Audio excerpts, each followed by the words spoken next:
نحمده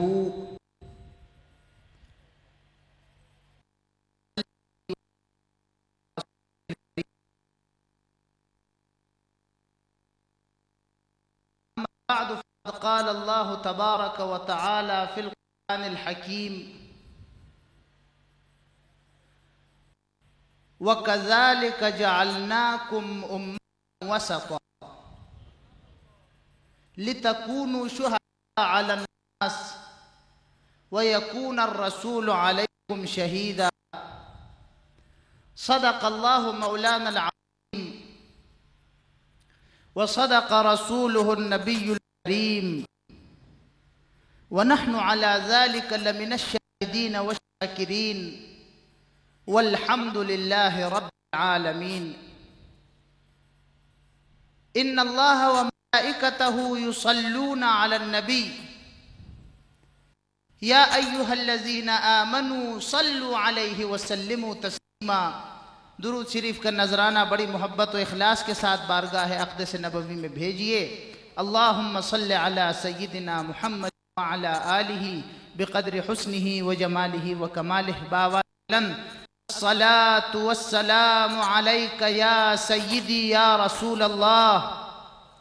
الصلاة والسلام علیک یا سیدی یا رسول اللہ وعلی آلک واصحابک یا سیدی یا حبیب اللہ. الصلاة والسلام علیک یا سیدی یا شفیع المذنبین وعلی آلک واصحابک یا سیدی یا رحمتا للعالمین. تنم فرسود جاں پارا زہجراں یا رسول اللہ. تنم فرسود جاں پارا زہجراں یا رسول اللہ. دلم پج مردہ آوارا زیسیاں یا رسول اللہ. تنم فرسود جاں پارا زہجراں یا رسول اللہ. دلم پج مردہ آوارا زیسیاں یا رسول اللہ. جو سوئے من گزر رہا ریمن مسکی زناداری. جو سوئے من گزر رہا ریمن مسکی زناداری. فدائے نقش نالینت کنم جاں یا رسول اللہ. فدائے نقش نالینت کنم جاں یا رسول اللہ. ترجمہ سنتے جائیے کہ جب آپ میرے یہاں کبھی تشریف لائیں گے یا رسول اللہ تو یہ حقیر اور یہ مسکین اپنی ناداری سے کیا تحفہ آپ کو پیش کرے گا. میں بس اپنی ناداری سے آپ کے نعلین کے اس نقش پر اپنی جان ہی فدا کر دوں گا یا رسول اللہ. جو سوئے من گزر رہا ریمن مسکی زناداری. فدائے نقش نالینت کنم جاں یا رسول اللہ. ذکر دا خیش حیرا نم سیاہ شد روز سیاہ نم پشیما نم پشیما نم پشیما یا رسول اللہ. پشیما نم پشیما نم پشیما یا رسول اللہ. بصدیقت خریدا رم عمر را دوست میدارم. فدا سا زم دلو جارا بعثما یا رسول اللہ.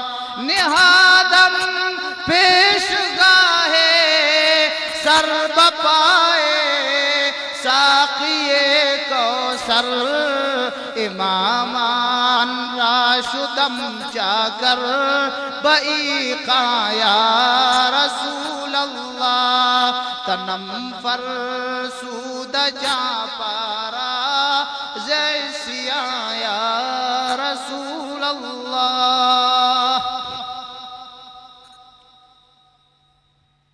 معزز مشائخ کرام، علماء عظام اور اس آستانہ عالیہ سے منسوب محبین و مخلصین، السلام علیکم ورحمۃ اللہ وبرکاتہ۔ اللہ تبارک و تعالی کا شکر ہے کہ جس نے ہم اہل سنت و جماعت کو یہ توفیق بخشی کہ ان مبارک ایام میں جن میں اللہ کے نیک بندے اللہ تبارک و تعالی سے ملاقی ہوتے ہیں،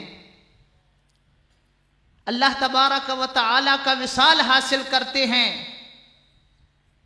اور اس کے قرب خاص میں جگہ پاتے ہیں، ان مبارک ایام میں ہم و آپ انہی کی برکتیں سمیٹنے کے لیے، انہی مبارک ایام کا فیض حاصل کرنے کے لیے یکجا ہو جایا کرتے ہیں۔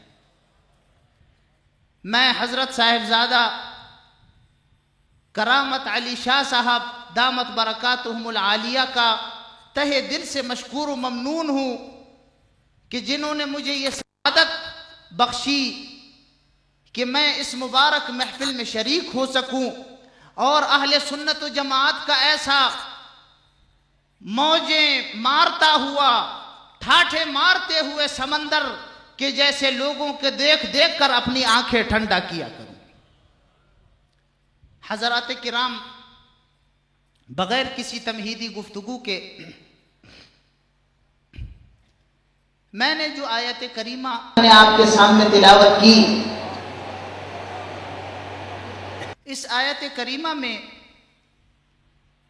اللہ تبارک و تعالی نے اہل اسلام کے مبارک قبلہ و کعبہ کی مدح و ثنا فرمائی ہے،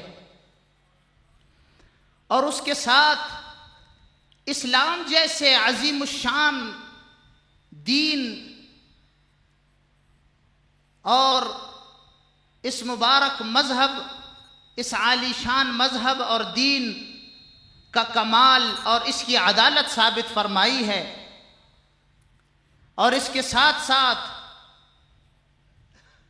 جو اس دین میں پیدا شدہ فرقے ہیں ان میں سے جو فرقہ ناجیہ ہے اور نجات حاصل کرنے والا فرقہ اہل سنت و جماعت ہے، اس کی حقانیت کی طرف بھی اس آیت کریمہ میں اشارہ فرما دیا۔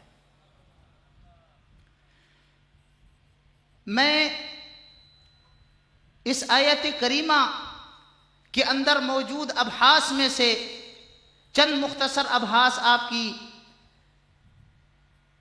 زیور سماعت بنانا چاہتا ہوں،